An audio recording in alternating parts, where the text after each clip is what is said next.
असं आहे की दादाने मी लढणार नाही असं वक्तव्य केलेलं नाही आहे. विनाकारण चुकीचा अर्थ त्या ठिकाणी काढला जातो आहे. आगामी येणाऱ्या विधानसभेच्या निवडणुका महायुती म्हणून राष्ट्रवादी काँग्रेस पक्ष अजितदादांच्या नेतृत्वाखाली लढणार आहे.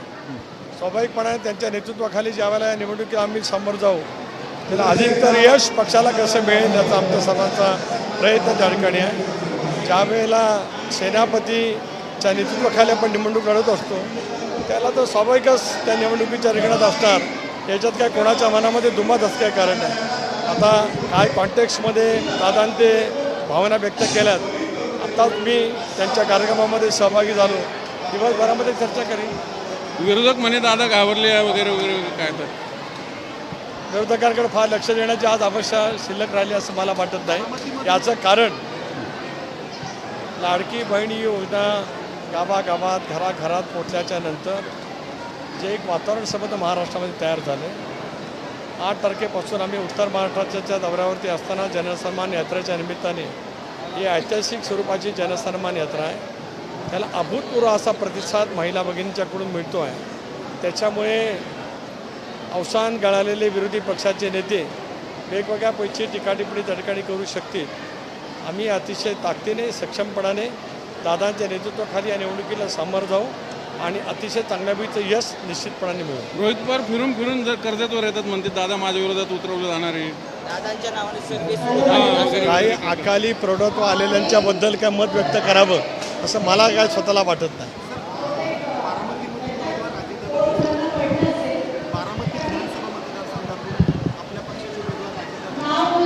आज दादाने ज्या भावना व्यक्त केल्यात आपण ऐकल्यात. कारण मी मगाशीच आपल्याजवळ बोलताना सांगितलं की त्यांना प्रश्न विचारल्यानंतर त्या प्रश्नाच्या उत्तरात ते म्हणाले.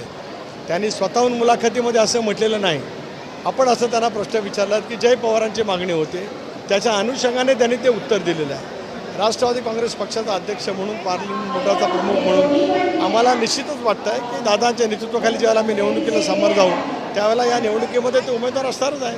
तुम्ही स्वतः आग्रह करणार का दादांनी बारामतीतच लढावं?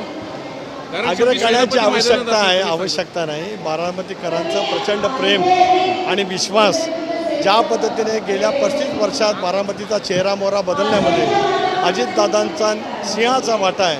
बारामतीकरांचा प्रेमाचा वर्षावाच्या माध्यमातूनच ते उभ्या महाराष्ट्राचं नेतृत्व करतात. लढतील की नाही फायनल तुमची इच्छा काय पक्षाची इच्छा? आजच्या चर्चेच्या अनुषंगाने आम्ही बसणार आहोत.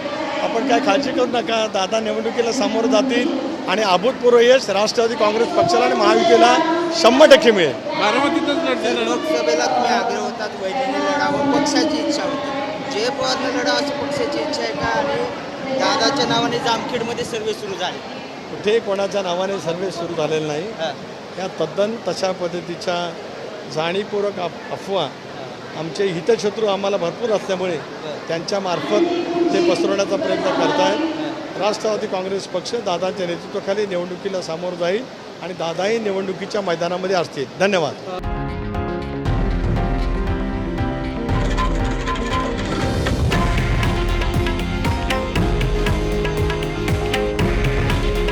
हे आहे देशातील नंबर 1 न्यूज नेटवर्क आणि आपण पाहत आहात TV9 मराठी. काळजी तुमची, हित महाराष्ट्राचं.